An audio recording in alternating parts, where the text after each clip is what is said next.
Eu irei mostrar dois espaços vetoriais muito importantes que ele engloba as equações diferenciais, que é um assunto interessante de se estudar.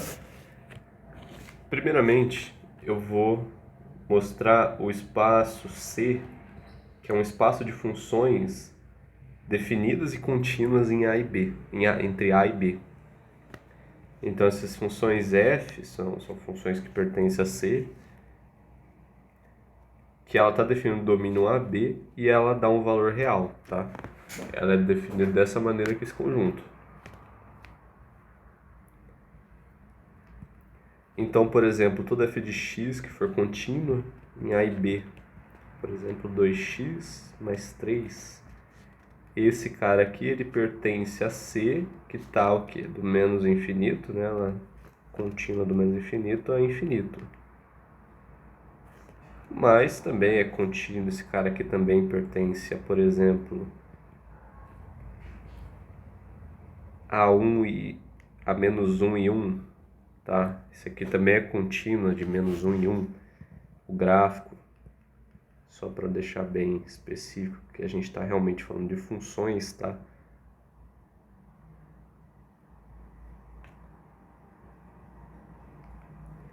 Tá aqui de menos 1 até 1, essa função aqui, ela pegaria um valor, desculpa, um valor de 1 aqui, né?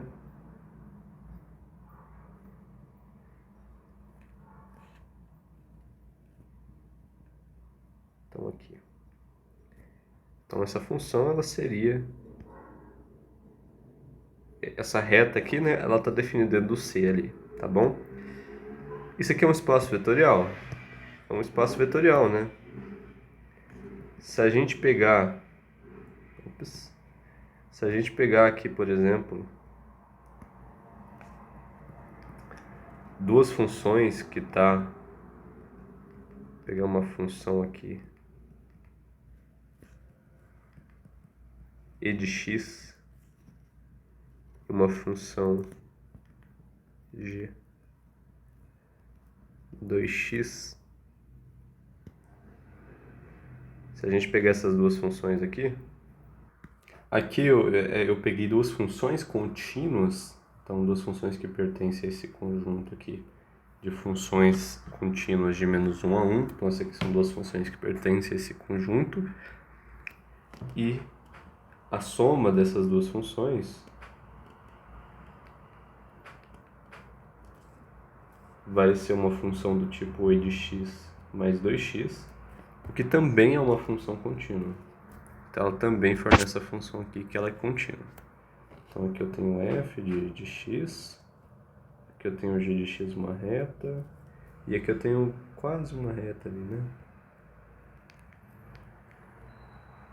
Então aqui eu tenho f mais g de x. Também é contínua, então a soma está ali dentro. Se a gente multiplicar um escalar alfa com f de x, a gente produz algo do tipo f de x. Como a f de x era contínua, então alfa f de x também é, né?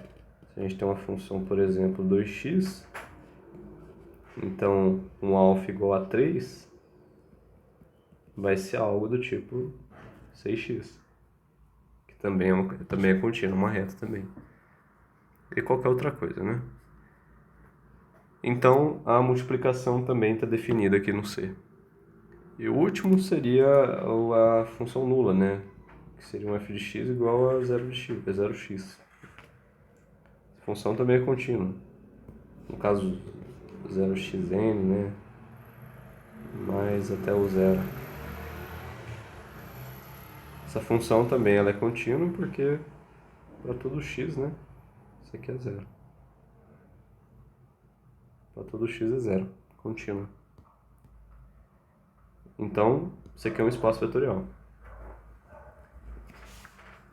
Dado isso, dado esse conjunto de funções contínuas, tem um conjunto específico que é interessante, que é o C de n de AB. Esse conjunto aqui engloba quem? Engloba as funções que são deriváveis n vezes. As funções são deriváveis n vezes e contínuas, né? Toda função derivável é contínua, então o que acontece? Ele é um subespaço do C, porque a gente tem aqui o C definido em AB, e aqui dentro a gente vai ter um subespaço, né, do C de N, C de N AB, que essas funções são deriváveis, se elas são deriváveis, são contínuas também definidas em AB. Então ele está dentro desse outro conjunto. Então, por exemplo, um exemplo aqui para ficar claro, né? Por exemplo, olha só. A gente pode pegar o conjunto de funções em que essa equação é satisfeita. Esse conjunto de funções é um espaço vetorial. Então, são os conjuntos de funções f. Então, os valores f de x, que pertence a C de n a b, tal que f' de x mais f de x, isso aqui é zero. Então, é o conjunto de funções f, que pertence a esse conjunto aqui, que implica que essa equação aqui dá zero. E esse espaço em específico também é um espaço vetorial, esse espaço de funções que satisfaz isso. Por quê? Em outros vídeos aqui, um vídeo de equação diferencial já tinha demonstrado isso, eu vou demonstrar de novo. Vamos pegar uma f e g, que pertence a C de n, de AB, e essa f e g aqui satisfaz essa função aqui. Tá? Então a soma tem que satisfazer, né?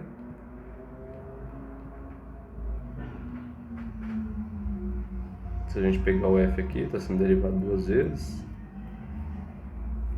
mais o f de x mais g de x é igual a zero. Então fica o quê? Isso daqui a gente pode distribuir.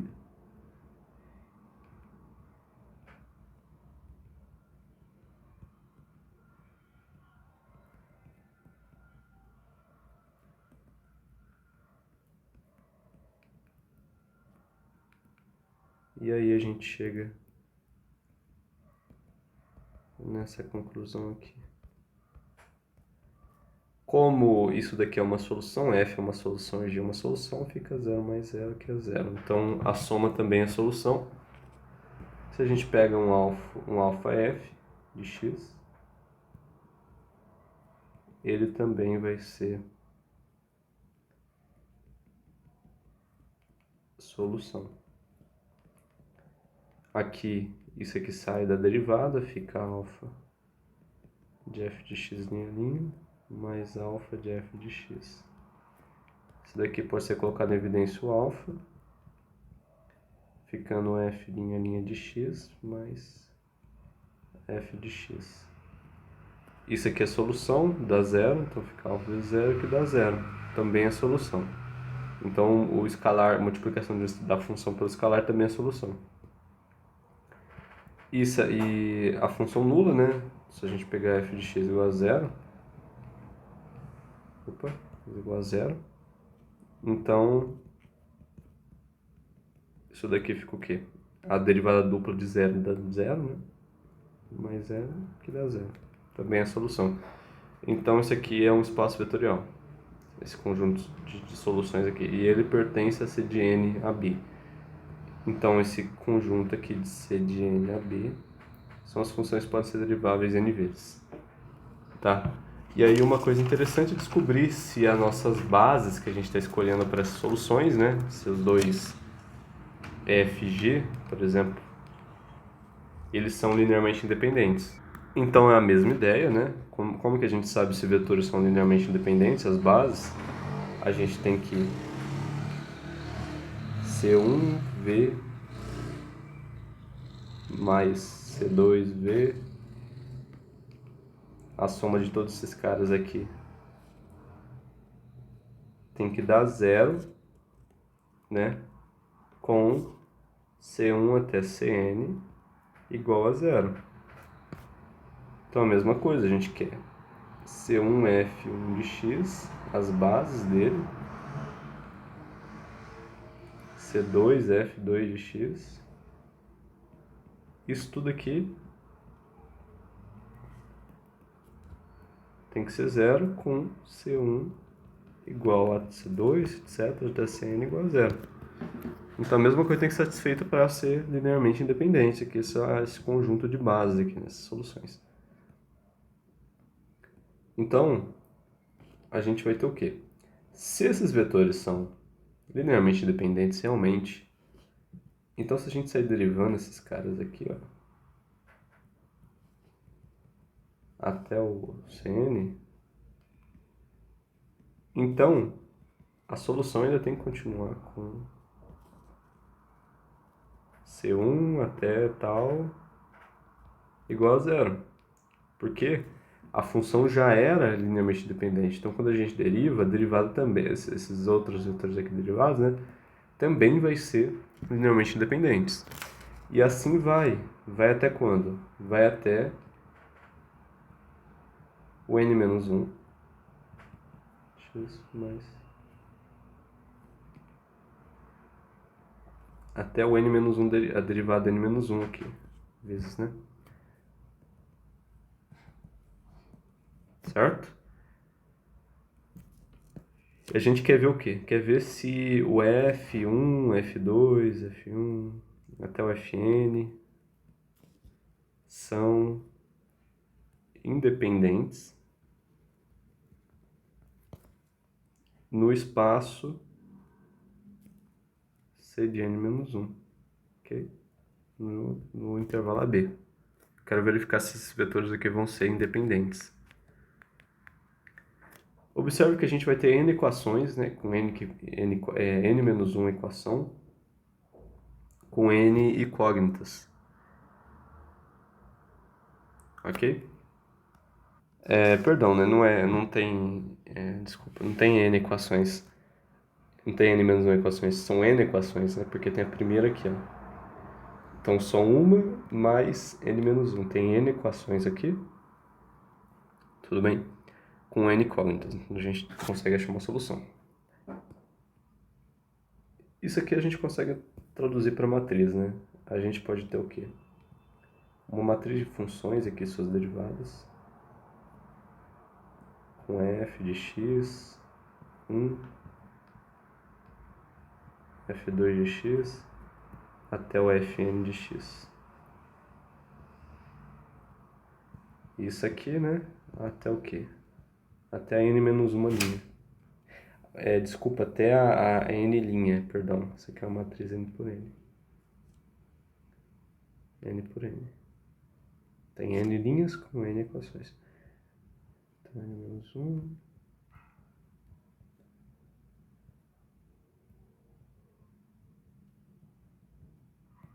Aqui até a f de n, n-1, x.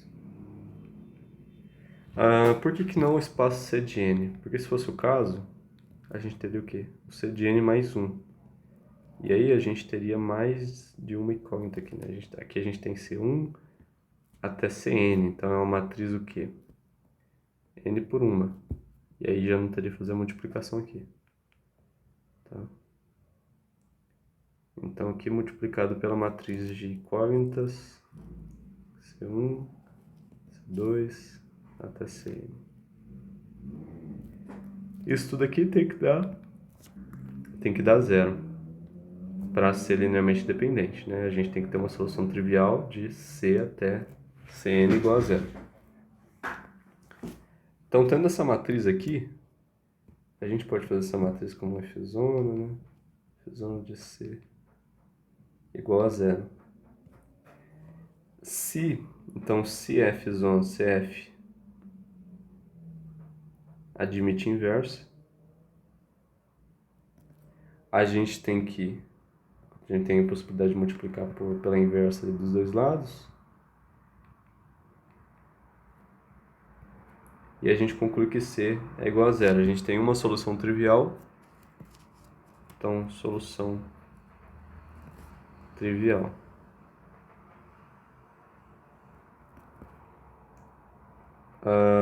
E a gente tem que, então, na outro caso, né, se f singular, né, ela não admite inversa. Se f não admite inversa, f de c igual a zero não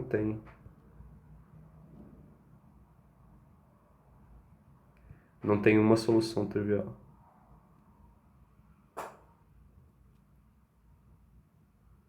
Ok?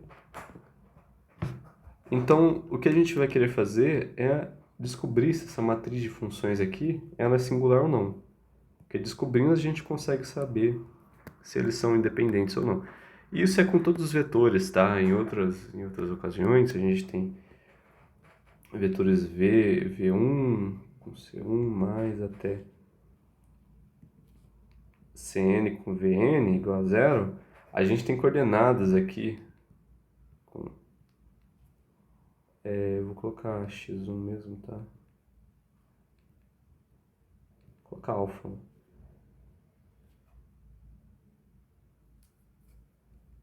Vou colocar alfa 1, tá? Que aí fica melhor. Então, alfa 1, alfa, eu vou fazer com que os vetores estejam na coluna. Alfa 2, 1, e assim por diante, tá? Alfa N1, M1. E aí vai, etc. No final, a gente consegue fazer uma matriz de coordenadas aqui.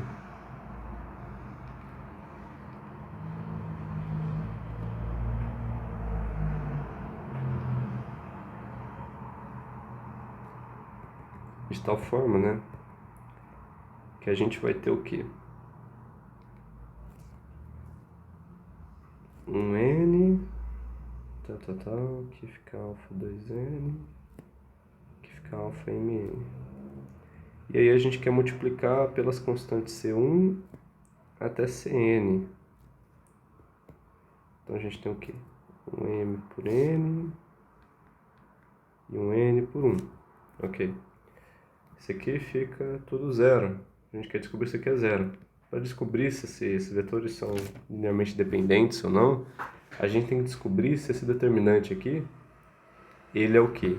Ele é zero. Se ele for zero, essa matriz é singular, por isso que o determinante foi construído. Então, se o determinante dessa matriz de coordenadas aqui for zero, a matriz é singular. Então, não admite uma solução trivial. Se for diferente de zero, então admite uma solução trivial com todos esses caras aqui igual a zero. Ok? Então, é o que a gente faz aqui também quando a gente trabalha com funções, sem nenhum preconceito. Então, o que a gente vai fazer é colocar esse sistema, é descobrir se esse determinante é zero. Só que esse cara tem um nome específico, ele é chamado de W, tá? De F1 até a função Fn, x. E ele é o determinante dessa matriz ali, né? Então a gente quer descobrir se esse determinante é zero. Se ele for zero, os vetores são dependentes, né? Se ele for zero, os vetores são dependentes, então não existe uma solução trivial com todos os coeficientes aqui, as constantes igual a zero, não existe essa solução trivial. Ela existe, mas não é única no caso. E se ele for diferente de zero, a gente quer descobrir se ele é diferente de zero ou não. Se ele for diferente de zero, essa matriz é não singular, então ela admite inversa. Admitindo inversa, a gente tem uma única solução C igual a zero. Então, isso aqui implica C1, C2, etc. Tudo isso aqui é igual a zero, então eles são independentes. Então é isso que a gente quer descobrir. E essa determinante aqui dessas funções, ele tem um nome especial que se chama, chamado desse nome aqui, o Wronskian, de F1 até Fn, tá? Chamado disso. E o que a gente tem de interessante também?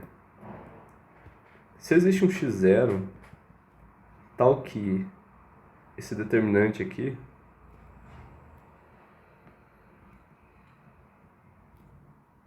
x0 for diferente de zero, a gente já consegue descobrir com isso daí que os vetores, essas funções, são linearmente independentes. Porque se elas forem independentes ou dependentes, ela tem que ser isso em todo x do domínio AB. Em todo x do domínio AB. Então, aqui. Para qualquer x que pertence aqui ao AB, isso aqui tem que implicar que f1 até fn de x seja igual ou diferente de zero, né? Depende ali do que se ela é dependente ou não. Isso aqui tem que ser implicado, tá? E se ele for diferente de zero para todo x, então é singular ou não, tá? Então a gente pode encontrar um x0 em que esse determinante dá zero ou é diferente de zero. E aí a gente encontra um determinante que é mais fácil de lidar, né? O x que é mais fácil de fazer as contas. Aí, por exemplo, a gente pode fazer aqui, verificar se e de x e e de menos x. A gente pode verificar se essas duas funções aqui, elas são dependentes. Então aqui as primeiras duas funções, a gente deriva ela, né? As próximas as derivadas. Opa! Se esses caras aqui, eles são linearmente dependentes em C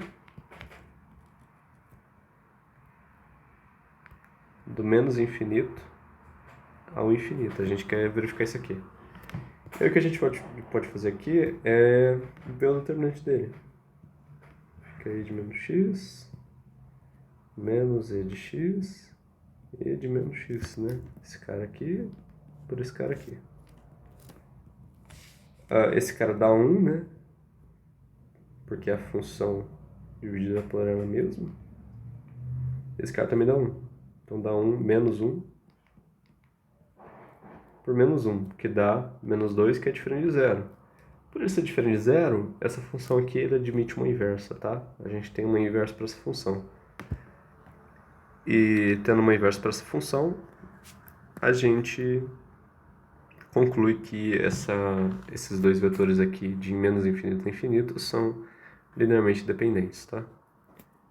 Então isso aqui é um exercício. A gente podia pegar também, por exemplo, aqui para esses caras, a gente podia pegar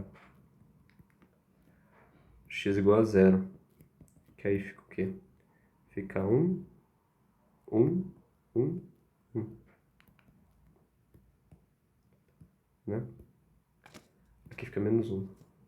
Perdão. E aí a gente tem menos 1, menos 1, menos 2, diferente de zero. Ok? Mesma coisa, tá?